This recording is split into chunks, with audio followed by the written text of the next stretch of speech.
ये केड़ा कागर आहिनि सारंग? ग़रीबनि जे लाइ अहमदाबाद में कपिड़ा आया आहिनि। हुन ग़रीबनि जा नाला पे चेक कयमि। इहो त तमामु सुठो थियो। ग़रीबनि वीचारनि वटि हूअं ई बि कपिड़ा कोन हुया ऐं सीउ बि ॾाढो सख़्तु पइजी वियो आहे। मुंहिंजी कोशिशि आहे त ग़रीबनि खे हिन दफ़े कुझु रिलीफ मिले। हा सारंग, ग़रीबनि जी मदद करणु तमामु सुठी ॻाल्हि आहे। सुहाराणी, मुंहिंजी कोशिशि त जारी आहे, पर इहो निभागो मुंहिंजे रस्ते में रुकावटूं पैदा कंदो थो वञे। इन निभागे वरी छा कयो? जेका बि इमदाद वारी शइ ईंदी आहे न, उहो निभागो पंहिंजे बंगले ते खणाए वेंदो आहे। अच्छा?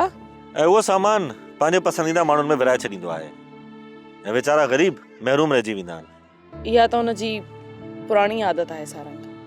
पर हिन दफ़े हू हर इमदाद खां रहिजी वियो आहे, हिन करे छितो थी पियो आहे। ईअं ई छितो थी मरंदो।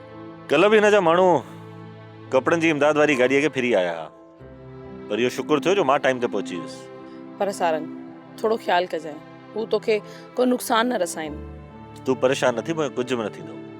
मां हाणे हलां थो पियो, माण्हू मुंहिंजो इंतज़ारु कंदा हूंदा।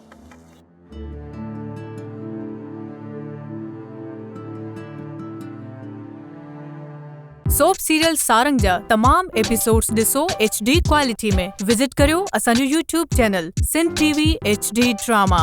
सब्सक्राइब कयो असांजो official YouTube channel Sindh TV HD drama ऐं वधीक अपडेट लाइ बेल आइकन खे क्लिक करियो।